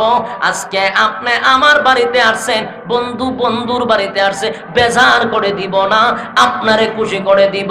আল্লাহর নবী তখন সাথে সাথে উত্তর দিলেন, হ্যাঁ মালিক, আমার একটা উম্মত যদি জাহান্নামে যায় গো, আপনি আল্লাহ আমি নবীরে খুশি করতে পারবেন না। এই একটা জবান বন্ধ রাখবেন না, বলুন আল্লাহু আকবার। এই আপনাদের ইমানের আওয়াজ যাদের আছে তারা বলেন আল্লাহু আকবার, আর জোরে কোন আল্লাহু আকবার। যাদের ইমান শক্ত বেশি, ইমানে স্পিরিট বেশি, আর আওয়াজ বেশি। যাদের আওয়াজ কম, বুঝবেন ইমানের দুর্বলতা বেশি, ইমানে লারা দেয় না। আল্লাহর নবী নিজে কত সুন্দর করে টেকনিক কাটাইছে, চিন্তা করছে। আল্লাহ কয় খুশি করব, নবী সময় ডাইরেক্ট ঢুকাই দিছে আরেক কথা, আমার উম্মত যদি জাহান্নামে যায় আপনি আমারে খুশি করতে পারবেন না। এমন এক ফেসও পড়ছে, এখন আল্লাহ তো খুশি করে দিব কইছে। আল্লাহ কি কইছে? আমি আপনাকে খুশি করেই দিব। নবী মাঝখানে ঢুকা দিছে উম্মত, এখন আল্লাহ খুশি করতে গেলে উম্মতের ফয়সালা করতে হবে, কথা হয় না? এই সমস্ত দিনে নবী চোখ থাকতেন, আল্লাহ যে কোনো একটা কথা বললে খুশি করে দিত, কিন্তু নবী উম্মত ঢুকাইয়া দিছে, মানে আমরারে বাঁচাই দিছে, আমরারে বাঁচায়া দিল। এবার নবী বলেন, হ্যাঁ মালিক, আপনি আমারে খুশি করবেন আরশে আজিমে বসাইয়া। আমি আগেই জানায়া দিলাম, একটা উম্মত যদি জাহান্নামে যায়, আমি নবীর আপনি খুশি করতে পারবেন না।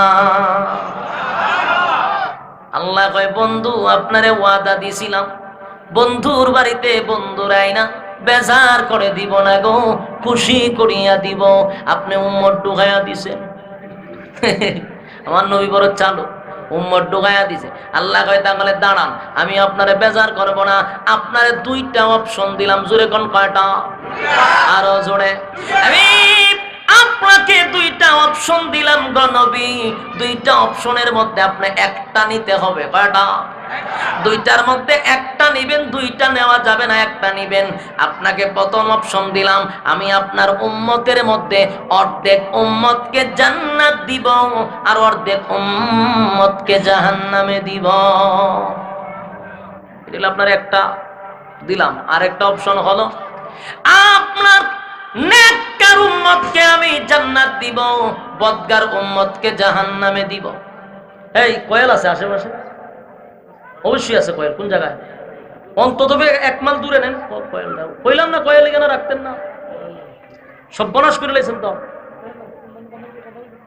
বন্ধকে দেখেন সরাই দেন। কয়েল থাকলে বক্তা ওয়াজ করতে পারবো না। কয়েলকে আপনারা ব্যবহার করেন এখন পঞ্চের মাহফিলের সময়। কয়েল দিয়া ওয়াজ শুনে তো আপনার মনোযোগ নাই। কি আরামের ওয়াজ শুনতেছে, কয়েল লাগায় যাতে মশায় ডিস্টার্ব না করে। হেতে যে বক্তারে ডিস্টার্ব করতেছে, এটার বিচার দিব কেনা? যুবক ভাই বলুন, আল্লাহ কয়টা অপশন দিছে? দুইটার মধ্যে প্রথমটা কি? অর্ধেক উম্মত জান্নাতে আর অর্ধেক উম্মত জাহান্নামে। দ্বিতীয় অপশন হলো, নেককার উম্মত জান্নাতে দিব, বদকার উম্মত জাহান্নামে দিব। এখানে শেষ না, কথার ভিতরে রয়ে গেছে। এটা আরেকটা বিষয় হলো, এই নেককার আর বদকারের মাঝখানে আপনারে আরেকটা সুপার পাওয়ার দিব। সুপার পাওয়ার হলো, বদকার উম্মত যে জাহান্নামে যাবে গো নবী, আপনাকে পাওয়ার দেওয়া হবে সুপারিশের। এই বদকার উম্মতের মধ্যে যারে ভালো লাগে তারে লইয়া আপনার জান্নাতে যাবে। আপনার কাছে কোনটা ভালো লাগছে? কথা কয় না? দুই নাম্বারটা। কয় নাম্বারটা? দুই নাম্বারটা ভালো লাগছে। নবীও দুই নাম্বারটাই নিছে। সুবহানাল্লাহ। আল্লাহর পয়গম্বর দুই নাম্বারটাই নিছে। প্রথম নাম্বার হলো, অর্ধেক উম্মত জান্নাতে যাবে, অর্ধেক জাহান্নামে যাবে। এটা এক নাম্বার। আল্লাহর রাসূল এটা নেন নাই। দুই নাম্বারের মধ্যে একটা পাওয়ার আছে, অর্ধেক নেককার উম্মত জান্নাতে যাবে আর বদকার উম্মত জাহান্নামে যাবে। বদকার উম্মতের মধ্যে সুপারিশ কইরা আনার অনুমতি দিবে রাসূলকে। সুবহানাল্লাহ। নবী আমার ভালো লাগছে। এখন খুশি নি? আল্লাহ না কইছে আপনারে খুশি করে দিব। বন্ধু গো, আপনারে খুশি করে দিব। বন্ধুরে বন্ধু খুশি করে দিল। যুবক ভাই, বন্ধুরে বন্ধু খুশি করে দিছে। এবার আল্লাহর পয়গম্বর দুনিয়ায় আসলেন। এখন খুশির ফলাফলটা হবে হাসরের মাঠে। পয়গম্বর যেদিন হাসরের মাঠে আদম নবীর থেকে নিয়া ঈসা রূহুল্লাহ পর্যন্ত সমস্ত নবীরা যেদিন বলবে, ইয়া রাব্বি নাফসি নাফসি। কি বলবে? ইয়া রাব্বি নাফসি নাফসি। মালিক আমার কি উপায় হবে গো? আদম নবীর থেকে নিয়া ঈসা রূহুল্লাহ সবার মুখে থাকবে, ইয়া রাব্বি নাফসি নাফসি, আমার কি উপায় হবে? আমি আপনাদের বিবেকের কাছে প্রশ্ন করতে চাই, সমস্ত নবী রাসূলগণ কি গুনাহ করছিল? আমাদের আকীদা হলো সমস্ত নবী রাসূলগণ মাসুম, তাদের কোনো গুনাহ নাই। নিষ্পাপ উম্মত, নিষ্পাপ নবীরা বলবে ইয়া রাব্বি নাফসি, তার মানে নিষ্পাপ নবীরাও আল্লাহর ভয়ে তরতর করে কাঁপতে থাকবে। কথা বুঝতেছেন? শুধু আমাদের নবী বাদে, কারণ আমার নবীর আলাদা মর্যাদা, যখন আলাদা। সমস্ত নবীরা বলবে ইয়া রাব্বি নাফসি। নবীদের কোনো গুনাহ নাই, তারপরে বলবে ইয়া রাব্বি নাফসি, আল্লাহ আমার কি উপায় হবে? আমি আপনাদের কাছে জানতে চাই, নবীরা যদি ইয়া নফসি কয় ফিররা কি কইব? আজকে বুলি ফুটায় ফিরসাবরা সুপারিশ করব। মাঝে মধ্যে মনে হয় জুতা দা বাইরিয়া কবলের সারা ভাড়া লিবা। এই বড় আদম নবীর থেকে নিয়ে ঈসা রূহুল্লাহ সব নবীরা বলবে ইয়া রাব্বি নফসি, আমার কি উপায় হবে? আর ফিরে যাবো সুপারিশ করতো নি? ফিররে তো আলাদা সাইজ করবো, আলাদা। কেন? গুরু গাইছত করে খাও, মুরুখ গাইছত করে, মুড়িদানের ডিম গাইছস, আলাদা কুবা শামসুর মতো কুবাইব। বাস্তব না বাস্তব? কিন্তু বুলি ফুটায় ফিররা সুপারিশ করব। তাহলে কোরআনের আয়াত শুনেন, কোরআনের আয়াতে কি বলে আল্লাহ শুনেন। আল্লাহ নিজে বলেন ইয়াউমা ইয়াফিরুল মারউ মিন আখিহি ওয়া উম্মিহি ওয়া আবি ওয়া সাহিবাতিহি ওয়া বানি। কিয়ামতের মাঠে মা তার সন্তানের পরিচয় দিবে না, বাবা তার সন্তানের পরিচয় দিবে না, স্বামী তার স্ত্রীর পরিচয় দিবে না, স্ত্রী তার স্বামীর পরিচয় দিবে না, ভাই ভাইয়ের পরিচয় দিবে না। মা যদি সন্তানের পরিচয় না দেয়, মার থেকে কি মাসির আদর বেশি? মার থেকে ফিরের আদর বেশি? ফিরের আদর তো বেশি হইব, কারণ জীবনে বাপরে আব্বা ডাকে না, ফিরে গিয়ে আব্বা ডাকে। আরে বাপরে বাপ, ফিরে যে ফুরবেন আব্বা বাবা বাবা ডাকে।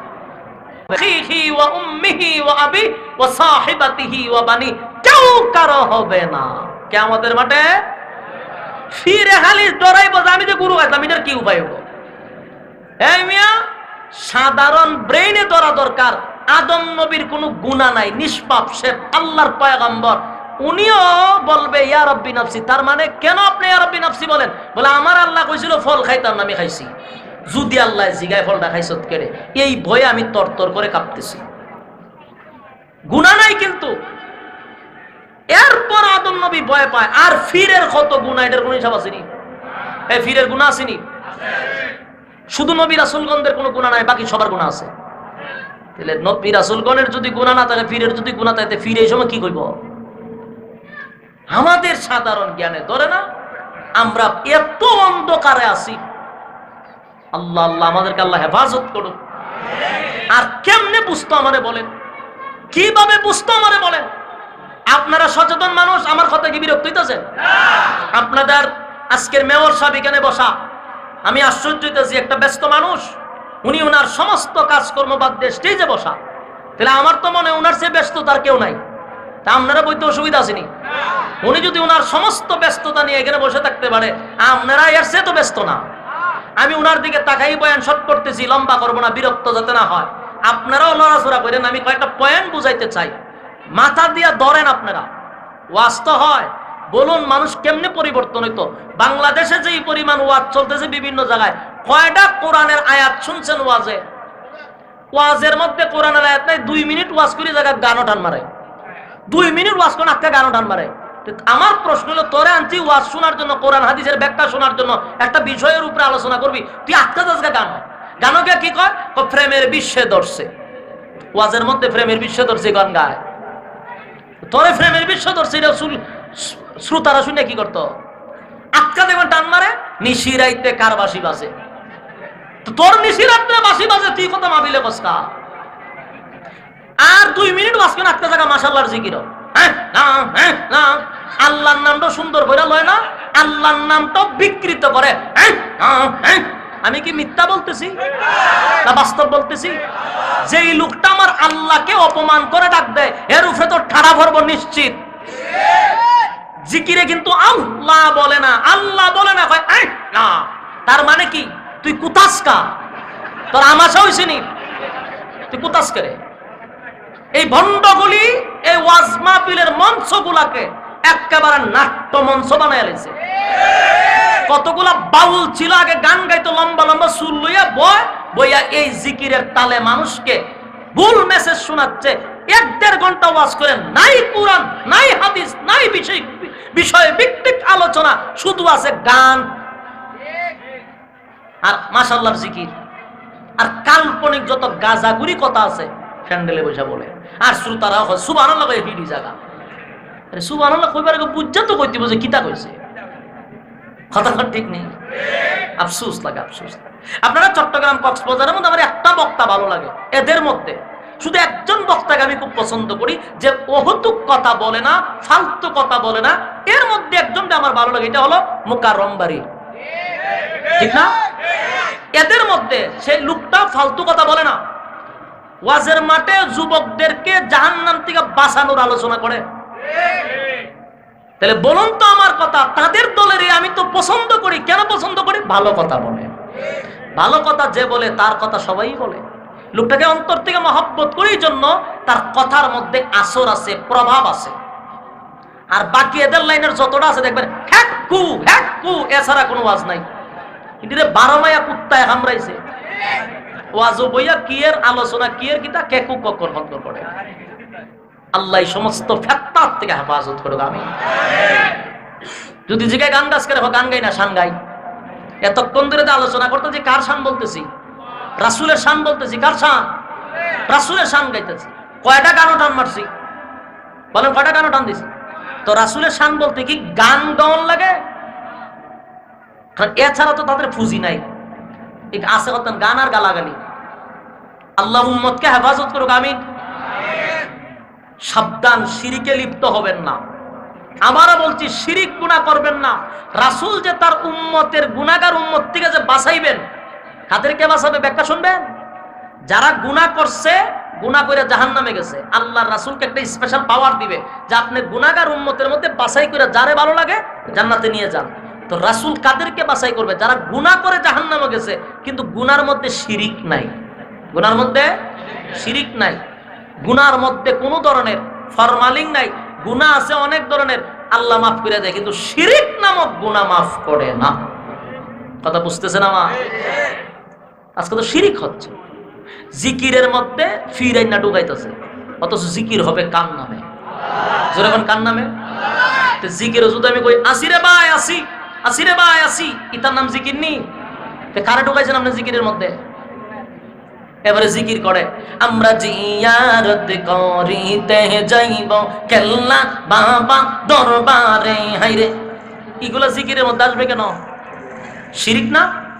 শিরিক গুনাহ যারা করবে রাসূল তাদেরকে সুপারিশ করবে না। হ্যাঁ, আপনি গুনাহগার, নামাজ পড়ছেন না, কিন্তু নামাজ না পড়লে যে গুনাহ এটা আপনার অন্তরে জানেন, মাফ চাইছেন আল্লাহর কাছে, মাফ করে দিবে। আপনি একজনকে গালি দিয়েছেন, তার কাছে ক্ষমা চাইতে হবে। মাফের কয়েকটা ধরন আছে। আপনি আরেকজনের টাকা মাইরা খাইছেন, তো আল্লাহর কাছে যখন আল্লাহ মাফ করে দেন, এটা মাফ হবে না, মানে ওই এর কাছে মাফ চাইতেই। কথা বুঝতেছেন? কিছু ধরন আছে। তো গুনার কয়েকটা ধরন আছে। সব গুনাহ মাফ করলেও শিরিক গুনাহ মাফ করবে না। মানুষের হক নষ্ট করলে আল্লাহ মাফ করবে না। আমার কথা কি বুঝতেছেন? আল্লাহ বলেন ইয়াউমা ইয়াফিরুল মারউ মিন আখিহি ওয়া উম্মিহি ওয়া আবি ওয়া সাহিবাতিহি ওয়া বানি। যুবক ভাই, আল্লাহ বলেন কেউ কারো হবে না হাসরের মাঠে, কেউ কারো পরিচয় দিবে না। মা তার সন্তানের পরিচয় দিবে না, বাবা তার সন্তানের পরিচয় দিবে না, স্ত্রী তার স্বামীকে চিনবে না, চিনলেও বলবে চিনি না, ভাই ভাইয়ের পরিচয় দিবে না, বন্ধু বান্ধব তো অনেক দূরে। সেদিন মুসিবতের দিনে কেউ কারো হবে না। আল্লাহর কসম, কোরআন আমার সামনে, আলেম উলামারা থাকতে পারে, জিজ্ঞাসা করবে সেদিন কোন পীর ফকির কোনো কাজে আসবে না রে। সেদিন মাত্র সুপারিশের একমাত্র অধিকার পাবেন আল্লাহর পয়গম্বর। এটা আমার নবীর আলাদা মর্যাদা। এটা কি মর্যাদা? আল্লাহ বলেন হাবিব, আপনাকে সেদিন উম্মতের জন্য সিস্টেম করে দিব। তাই দেখবেন আদম নবীর থেকে নিয়া ঈসা রূহুল্লাহ পর্যন্ত সবাই বলবে ইয়া রাব্বি নাফসি নাফসি নাফসি। কারণ এদিন এমন একটা ভয়ঙ্কর পরিস্থিতি হবে, আল্লাহ থাকবে রাগান্বিত। সেদিন আল্লাহ তর্জন গর্জন করতে থাকবে, লিমানিল মুলকুল ইয়াউম। আল্লাহ সেদিন বলবে, এ পৃথিবীর রাজা বাদশাহ, দুনিয়ার জমিনে আমি আল্লাহর আইন মানুষ নাই, রাসূলের তরিকা মানুষ নাই, মন গড়া জিন্দেগি চালাইছস, আজকে বল রাজত্বের মালিককে। কেউ কথা বলবে না, চুপ হয়ে যাবে। আল্লাহ বলবেন লিল্লাহিল ওয়াহিদিল কাহার, আমি আল্লাহ হলাম আজকের রাজত্বের মালিক। সুবহানাল্লাহ। একদিকে আল্লাহ তর্জন গর্জন করবে, অন্যদিকে জাহান্নাম সহ্য করতে পারবে না, জাহান্নামের কিদা বেড়ে যাবে। জাহান্নাম জাহান্নামীদেরকে ধরার জন্য এইভাবে যখন তর্জন গর্জন করতে থাকবে, জাহান্নামের ভিতর থেকে জাহান্নাম বাহির হয়ে আসবে জাহান্নামীদেরকে ধরার জন্য। আল্লাহ পাক রব্বুল আলামিন বলেন, সেদিন জাহান্নামীর শরীরে, জাহান্নামের মধ্যে শিকল বাঁধা ছিল 70,000 শিকলে। এক একটা শিকলে 70,000 করে ফেরেশতারা ধরে টান দিবে, তারপর জাহান্নামকে থামাইতে পারবে না। কথা বুঝতেছেন? এক গোটা জাহান্নাম ভয়াবহ পরিস্থিতি হবে গো। জাহান্নামকে আটকায়া রাখা যাবে না, ফেরেশতারা শিকলের মধ্যে ধরে রাখবে, জাহান্নাম সামনের দিকে বাড়াইতে থাকবে। জাহান্নামের তর্জন গর্জনে সব নবীরা বলবে, হায় আল্লাহ আমার কি উপায় হবে, হায় আল্লাহ আমার কি উপায় হবে। সব মানুষ বললে, আল্লাহ আমার কি উপায় হবে। জাহান্নামেরই তর্জন গর্জন দেখে জাহান্নাম জাহান্নামীদেরকে ধরার জন্য পাগল হয়ে যাবে। ভয়াবহ পরিস্থিতি দিকে কারো ভিতরে পানি থাকবে না, সমস্ত নবীরাও কাঁপতে থাকবে, ভয়ে তরতর করে কাঁপতে থাকবে। মানুষগুলি যখন কোনো উপায় দেখবে না, এমন ভয়ঙ্কর অবস্থাতে আল্লাহর পয়গাম্বর সেদিন এই দৃশ্য দেখিয়া পয়গাম্বর সাথে সাথে আল্লাহর কুদরতি পায়ে সেজদায় পড়ে যাবে। সব নবীরা বলবে, ইয়া রাব্বি নাফসি নাফসি। সেদিন আমার নবীর মুখে থাকবে, ইয়া রাব্বি উম্মতি। সুবহানাল্লাহ। আমার নবী বলবেন, সেজদায় পড়ি, আল্লাহর নবী সেজদায় পড়ি আল্লাহর প্রশংসা করবে আর বলবে, মালিক রে। জাহান্নামের তর্জন গর্জনের ভয়ে সবাই কাঁপতে শুরু করছে। আল্লাহর নবী সেজদায় পড়িয়া আল্লাহর এত প্রশংসা করবে, এত প্রশংসা করবে। আল্লাহ তোমার নাম রহমান, আল্লাহ তোমার নাম রহিম, আল্লাহ তোমার নাম গফফার, আল্লাহ তোমার নাম গফুর, আল্লাহ তোমার নাম রাজ্জাক। এইভাবে একটার পর একটা প্রশংসা করতে থাকবে।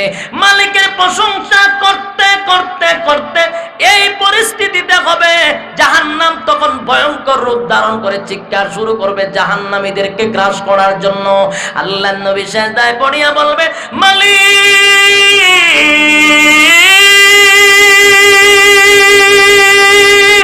এমনটা কথা ছিল না গো, এমনটা তো আমার সাথে কথা ছিল না। আমার উম্মতেরা জাহান্নামে যাবে, আমি নবী বরদাস্ত করতে পারবো না, আমি নবী হইয়া বরদাস্ত করতে পারি না। আল্লাহ তুমি রহমান হইয়া কেমনে বরদাস্ত করো। নবী সেজদায় পড়িয়া আল্লাহর রাগ ভাঙানোর জন্য নবী প্রশংসা করতে থাকবে, আল্লাহর প্রশংসা করতে থাকবে। প্রশংসা করতে করতে করতে আল্লাহর রাগ পানি করে ফেলবে। আরো জোরে, পয়গম্বর আল্লাহর রাগ পানি করবে গো, মালিকের রাগ পানি হয়ে যাবে। তখন মালিক বলবে, পয়গম্বর আমার বন্ধু সেজদার থেকে মাথা উঠান, কান্দেন না, আপনার কান্নার জায়গা নয় গো, আজকে আপনার কান্নার দিন নয়। মাথা মুবারক তুলেন, কান্দেন না, আপনার কান্না আমি আল্লাহ বরদাস্ত করি না। আজকে আপনার কান্নার দিন নয়, প্রতিদানের দিন। আমি আপনাকে আজকে প্রতিদান দিব, কান্দেন না, কান্দেন না। এবার আল্লাহর নবী আল্লাহর রাগ পানি করার পরে বলে, মালিক আমার উম্মতের কি অবস্থা হবে, আমার উম্মতের কি অবস্থা হবে। নবী গলা কাটা কবুতরের মতো দৌড়াইতে থাকবে। একটা দৌড় মাইরা মিজানের পাল্লায় যাবে, আর একটা দৌড় মাইরা ফুলসিরাতের কিনারে যাবে। হায় রে, মিজানের পাল্লায় উম্মতের আমল কি হালকা হয়ে গেল নাকি।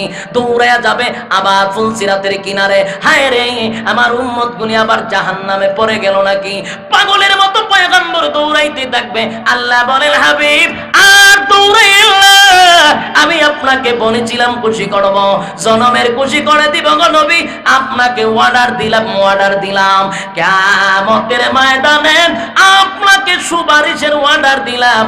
যারে খুশি তারে লইয়া আপনি আপনার উম্মতকে জান্নাতে নিয়ে যান। সুরে কোন সুবহান। একটা জবান বন্ধ রাখবেন না, উচ্চ সুরে বলেন আল্লাহু আকবার। আরো সুরে বলেন আল্লাহু আকবার। ঈমানের আওয়াজ দিয়ে বলেন আল্লাহু আকবার। আল্লাহর পয়গম্বর যেদিন দৌড়াইতে থাকবে, আল্লাহ নবীরে খুশি করে বলবেন আর কান্দে আমি আপনার কান্না বরদাস্ত করতে পারি না, অনুমতি দিলাম গো নবী, অনুমতি দিলাম, আপনি আপনার উম্মত লইয়া জান্নাতে যান, কান্দেন না। আপনি বন্ধু কানলে আমি আল্লাহ বরদাস্ত করতে পারি না। কিন্তু সব ঠিক আছে, জাহান্নামের উপদ্রবী তো আর শেষ হয় না, জাহান্নামকারী সামনের দিকে আগায়। আল্লাহ বলেন নবী গো, এই পানিটা নিয়া আপনি জাহান্নামের উপরে ছিটায়া দেন। নবীর হাতে একটু পানি দেওয়া হলো, নবী পানিটা লইয়া জাহান্নামের মধ্যে যখন ছিটায়া দিল, সাথে সাথে জাহান্নাম পিছনের দিকে যাওয়া শুরু করলো, জাহান্নামের তর্জন গর্জন বন্ধ হয়ে গেল। আল্লাহর নবী বলেন মালিক রে, এত ফেরেশতা না 70,000 ফেরেশতা এক একটা শিকলে ধরে টান দিল, এত শক্তিশালী ফেরেশতারা জাহান্নামকে আটকাইতে পারলো না। আর একটা মুঠো পানি আমি জাহান্নামের উপরে ছিটায়া দিলাম, জাহান্নামটা পিছনে চলে গেল। জানতে চাই গো এটা কেমন পানি? হাউজে কাউসারের পানি না নবী, হাউজে কাউসারের পানি না। মালিক রে জমজমের পানি না, জমজমের পানি না। আবে হায়াতের পানি না নবী, আবে হায়াতের পানি না। এটা কেমন পানি গো মালিক? যেই পানি দেওয়ার পরে জাহান্নাম পিছনে চলে গেল।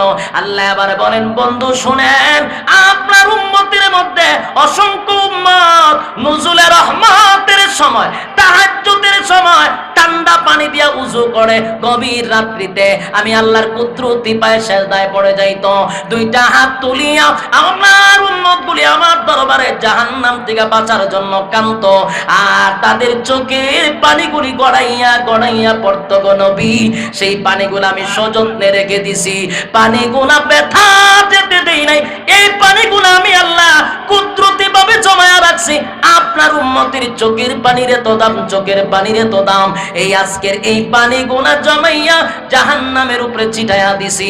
তাই জাহান্নাম সেই পানি দেখার পরে দৌড়াইয়া পিছনের দিকে গেছে। জুরে কোন সুবহান। এই যুবক ভাই, চোখের পানির এত দাম, চোখের পানির এত দাম। এই জন্য আল্লাহর নবী বলেন কেউ যদি গভীর রজনীতে তাহাজ্জুদের সময়, নজুলে রহমতের সময়, যেই সময় পশু পাখিরা ঘুমায়া যায়, মানুষ স্ত্রী পুত্র লইয়া ঘুমায়া যায়, কোন বান্দা যদি নজুলে রহমতের সময় আল্লাহকে খুশি করার জন্য যায় নামাজে দাঁড়াইয়া চোখের পানি গুলো ছেড়ে দেয়, আল্লাহ কয় সব বরদাস্ত করতে পারি, বন্ধুর উম্মতের চোখের পানি আমি আল্লাহ বরদাস্ত করতে পারি না। জোরে কোন সুবহান। যুবক ভাই, শেষ কথা হলো, শেষ কথাটা হলো আজকের এই মাহফিলে যারা বসছেন, যারা আসছেন, এটাও কিন্তু নজুলে রহমতের একটা সময়। 12:30 বাজে নজুলে রহমতের সময়। আজকের এই মাহফিলে মুনাজাতের সময় আমরা একটু মোনাজাত করে আল্লাহকে খুশি করে সমস্ত গুনাহের উপরে লজ্জিত হইয়া যদি আমরা চোখের পানি ফালাই, এই পানিটা আল্লাহ সযত্নে রেখে দিবে, কিয়ামতের ময়দানে জাহান্নামের উপর আল্লাহ ছিটায়া দিবে। আমরা মোনাজাত করে যাব, কারা কারা হাত তুলে দেখায়া দেই। লিল্লাহি